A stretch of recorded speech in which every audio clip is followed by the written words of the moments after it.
Guys, welcome back. कैसे हैं आप सब? जैसा कि आप सभी जानते हैं, मेरा नाम है मीनाक्षी लोधा और आज मैं आपके लिए हिंदी व्याकरण का एक बहुत अच्छा इजी चैप्टर अव्यय लेकर के आई हूँ।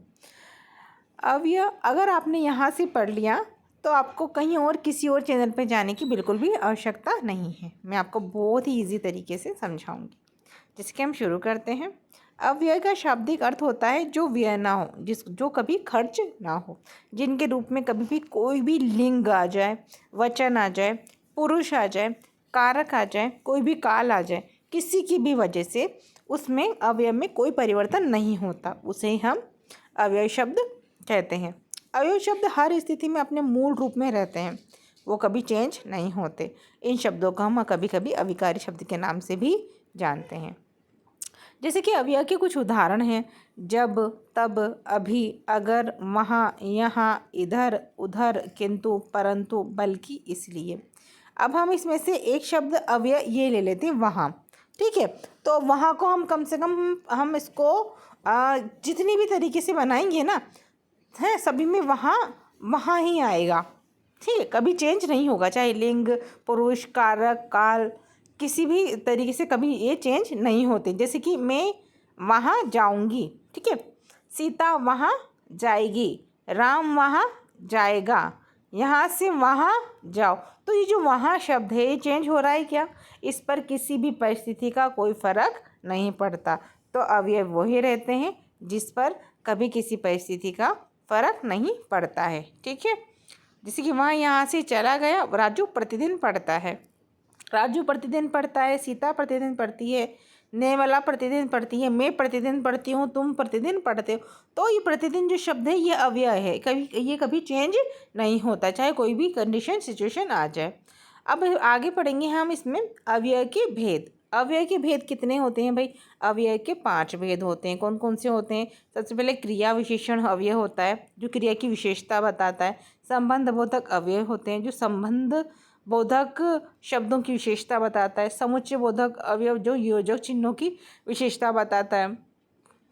विस्मयादिबोधक अवयव जो विस्मयादिबोधक चिन्हों के विशेषता बताता है। और कुछ होते हैं निपात, जो कहीं 2 या 3 शब्द ऐसे होते हैं जो जोड़ देते हैं जब हम वाक्य को स्पष्ट रूप से बोलते हैं, उन्हें निपात कहते हैं।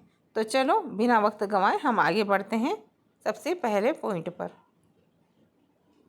पहले नंबर पे है क्रिया विशेषण अवयव। तो क्रिया विशेषण अवयव क्या होता है? जो क्रिया की विशेषता बताते हैं, जो अवयव क्रिया की विशेषता बताते हैं उन्हें क्रिया विशेषण कहते हैं। जैसे कि एक ट्रिक बताऊंगी मैं दोस्तों। क्रिया विशेषण अवयव वो होते हैं जैसे कि कोई भी अवयव आ गया है ना, तो हम वहाँ पर कैसा लगा कर देख लेंगे। अगर हमें जवाब मिलता है तो वहाँ पर क्रिया विशेषण हो जाता है। जैसे कि कुछ एग्जाम्पल से हम देखते हैं जिन शब्दों से क्रिया की विशेषता का पता चलता है। जैसे भैंस धीरे धीरे चलती है। कैसे चलती है भैंस? धीरे धीरे चलती है। कैसे चलती है? धीरे धीरे। सोहन तेज दौड़ता है। कैसे दौड़ता है सोहन? तेज दौड़ता है। ठीक है ना, पता चल रहा है ना भाई, आंसर मिल रहा है ना इसका। राधा जोर जोर से नाचती है। तो राधा कैसे नाचती है? जोर जोर से नाचती है।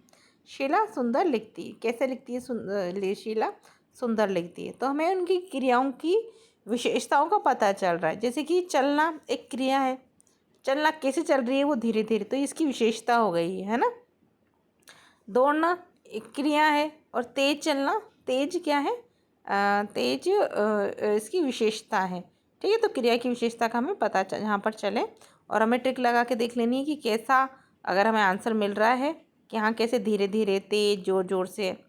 ठीक है, तो इस टाइप से हमें अगर आंसर मिल जाता है तो वहाँ पर क्रिया विशेषण अवयव हो जाता है। इसके बाद दूसरे नंबर पे हम अवयव पढ़ेंगे संबंध बोधक अवयव। नाम से पता चल रहा है संबंध बोधक अवयव का मतलब होता है संबंध का बोध करवाए। ठीक है, आपस में संबंध का बोध जो करवाए उसको संबंध बोधक अवयव कहते हैं। जैसे कि जो अवयव किसी संज्ञा के बाद आकर उस संज्ञा का संबंध वाक्य के दूसरे शब्द से दिखाते हैं। ठीक है ना, क्या करते हैं? संज्ञा के बाद आते हैं एक तो ये, और संज्ञा का संबंध वाक्य के दूसरे शब्द से दिखाते हैं, उसे संबंध अवयव बोधक अवयव कहते हैं। जैसे कि दूर, पास, अंदर, बाहर, पीछे, आगे, बिना, ऊपर, नीचे आदि। ठीक है, यहाँ पे आपको एक ट्रिक लगा देनी है। इनमें से कोई भी एक शब्द आता है और आपको कहाँ लगा कर देख लेना है। क्या लगा कर देख लेना है? कहाँ लगा कर देख लेना है। अगर आपको आंसर मिल जाता है तो वहाँ पर संबंध बोधक अवयव आ जाता है। जैसे कि कहाँ, दूर, पास, अंदर, बाहर, पीछे, ठीक है ना, इस टाइप से। तो एक इसमें ट्रिक है कि अगर विलोम मिलता है एक दूसरे का, ऊपर का नीचे, आगे का पीछे, अंदर का बाहर, इस टाइप से, दूर का पास, तो भी यहाँ पर संबंध बोधक अवयव आ जाते हैं, है ना। और कहाँ लगा कर हमें देख ही लेना, अगर आंसर मिल जाता है तो संबंध बोधक अवयव है। जैसे कोई भी संबंध बोधक अवयव के बारे में हम पढ़ रहे हैं तो संबंधी को हम घर में बुलाते हैं, ठीक है, बुला लिया, संबंधी को बुलाया, संबंधी दूर से आया है तो दूर हो गया। इस टाइप से आपको याद रख लेना है, याद तो करने ही पड़ेंगे पर फिर भी मैं आपको थोड़ा थोड़ा हिंट दे देती हूँ। दूर से संबंधी आया, हमने हमारे पास बिठाया, उसे अंदर लेके गए, है ना, बाहर का गार्डन दिखाया, पीछे का लिविंग एरिया दिखाया, आगे का उन्हें किचन दिखाई, है ना। और बिना आपको याद रखना पड़ेगा इसमें संबंध बोधक अवयव में, एक बिना शब्द ये है, आपको याद करना ही पड़ेगा। ऊपर लेके गए हम, उन्हें नीचे लेके गए, आदि सभी संबंध बोधक अवयव के अंदर आ जाएंगे। और संबंध बोधक अवयव में मोस्ट इंपॉर्टेंट है ये बिना आपको याद करना ही होगा। जहाँ पर बिना शब्द आ जाए कि मैं उसके बिना रह सकती हूँ, ठीक है, तो यहाँ पर संबंध बोधक अवयव आ जाएगा। जैसे कि वृक्ष के ऊपर पक्षी बैठे हैं, पक्षी कहाँ बैठे हैं, ऊपर बैठे हैं। धन के बिना कोई काम नहीं होता, तो ये बिना आपको याद करना ही पड़ेगा। मकान के पीछे गली है, कहाँ पर गली है, मकान के पीछे गली है। मैं पूजा से पहले स्नान करता हूँ, पूजा से पहले, है ना, स्नान करता हूँ।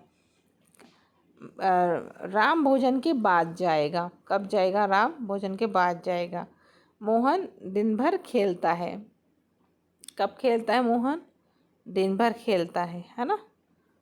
एक मिनट, मोहन दिन भर खेलता है, राम भोजन के बाद जाएगा।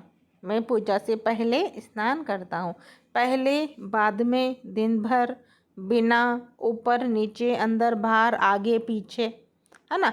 कुछ शब्द अवयव ऐसे रहेंगे संबंध बोधक जो अपन को कहाँ से पता चल जाएगा, और कुछ अपन को याद करने पड़ेंगे, जैसे बिना, दिन भर, है ना, पहले, बाद में, इस टाइप से थोड़े बहुत शब्द हैं जो अपन को याद करने ही होंगे संबंध बोधक अवयव में। अदरवाइज अपन को विलोम से पता चल जाएगा, जहाँ पे विलोम आगे पीछे, ऊपर नीचे, अंदर बाहर, इस टाइप से, और बाकी अपन को कहाँ ट्रिक लगा के पता चल जाएगा, ठीक है। तो मेरे संबंध बोधक अवयव आपका क्लियर हो गया।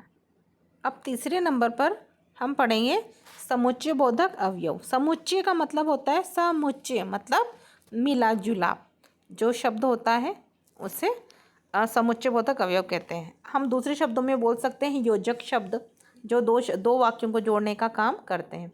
जब दो शब्द या दो शब्दों, वाक्यों और उपवाक्यों, वाक्यांशों को जोड़ते हैं उन्हें समुच्चय बोधक अवयव कहते हैं। इन्हें योजक भी कहा जाता है। ये शब्द दो वाक्यों को परस्पर जोड़ते हैं, जैसे कि और, तथा, लेकिन, मगर, किंतु, व आता है ना, जैसे कि मैं जा रही हूँ, वो नहीं जा रहा है, ठीक है। जैसे परंतु, इसलिए, इस कारण, अतः और क्योंकि, ये सभी योजक शब्द होते हैं। इनको समुच्चय बोधक के नाम से भी हम जानते हैं। जैसे कि कुछ एग्जाम्पल देख लेते हैं हम। वर्षा आई और मोर नाचा। महेश पढ़ने में तेज है परंतु शरीर से कमज़ोर है। सीता गाती है और राधा नाचती है। तुम जाओगे या वह आएगा, ठीक है ना। या, वह, इस कारण, इसलिए, क्योंकि, अतः, और, तथा, लेकिन, मगर, किंतु, परंतु। तो ये जो सभी योजक शब्द आ जाएं तो वहाँ पर समुच्चय बोधक अवयव हो जाता है। चौथे नंबर पे हम पढ़ेंगे विस्मयादि बोधक अवयव। विस्मयादि बोधक अवयव का मतलब आपको पता ही होगा। एक विस्मयादि बोधक अवयव के में पूर्ण विराम जैसा कुछ चिन्ह आता है, जैसे कि अरे के बाद में यहाँ पे लगा है, इधर देखना। जिन अव्यय शब्दों से हर्ष, खुशी, प्रसन्नता, उत्साह, शोक, दुख, है ना, विस्मय, ग्लानि, लज्जा, घृणा, दुख, आश्चर्य आदि के भावों का पता चलता है, उन्हें विस्मयादि बोधक अवयव कहते हैं। जैसे कि अरे, अरे तुम यहाँ कैसे, छी छी यह गंदगी, आह क्या स्वाद है, हाय वह मर गया, हाय वह चल बसा, है ना। तो इस टाइप के अगर आपके, बस इतना से ध्यान रखना है, विस्मयादि बोधक में एक चिन्ह आता है इस टाइप का, पूर्ण विराम टाइप से, तो ये चिन्ह आपको याद रख लेना। और आगे अरे, छी छी, हा, आह, हाय, इस टाइप के शब्द का इस्तेमाल इसमें होता। अब हमारा अवयव का आखिरी पार्ट है 5वां, निपात। निपात अवयव क्या होता है? जो वाक्य में नवीनता या चमत्कार उत्पन्न करते हैं उन्हें निपात अवयव कहते हैं, है ना।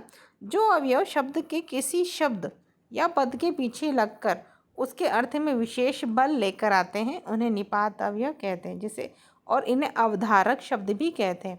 देखो बच्चों, अभिकारी शब्द तो हम अवयव को कहते हैं, है ना, और अवधारक शब्द का दूसरा नाम निपात है, निपात अवयव। निपात अवयव का दूसरा नाम है अवधारक शब्द और अवधारक शब्द का दूसरा नाम है निपात, ठीक है। जबकि अवयव का दूसरा नाम है अभिकारी शब्द, अभिकारी शब्द का दूसरा नाम है अवयव। Clear, no doubt. चलो बताती हूँ मैं आपको। जैसे कि जब हम कोई वाक्य बोल रहे हैं और उस वाक्य पर किसी एक शब्द पर ही जोर दिया जा रहा है तो वहाँ पर निपात अवयव हो जाता है। जैसे कि राम ने ही रावण को मारा था। किसने? राम ने ही। तो ही पर जोर आ रहा है ना, इसमें ही पर जोर दे रहे हैं कि हाँ राम ने ही मारा था रावण को, ठीक है। रमेश भी दिल्ली, जैसे ही, भी, तो, ही, कुछ ऐसे शब्द होते हैं जो कि निपात के अंतर्गत आते हैं। रमेश भी दिल्ली जाएगा, रमेश भी, ठीक है ना, भी पर जोर आ रहा है। तुम तो कल जयपुर जाने वाले थे, तुम तो जब वाक्य पे जोर दिया जाए किसी बात को कहने के लिए तो वहाँ पर निपात अवयव हो जाता है। राम ही लिख रहा है, सुहाना भी जाएगी, है ना। तो इसमें बस ट्रिक इतनी सी है कि किसी भी शब्द पर अगर जोर दिया जा रहा है स्पेशली भी उसको बोलने के लिए, वहाँ पर निपात अवयव हो जाएगा। ये रही आपकी अवयव की आज की वीडियो। अगर आपको मेरी वीडियो समझ में आई है तो प्लीज़ लाइक, शेयर, सब्सक्राइब मत करना।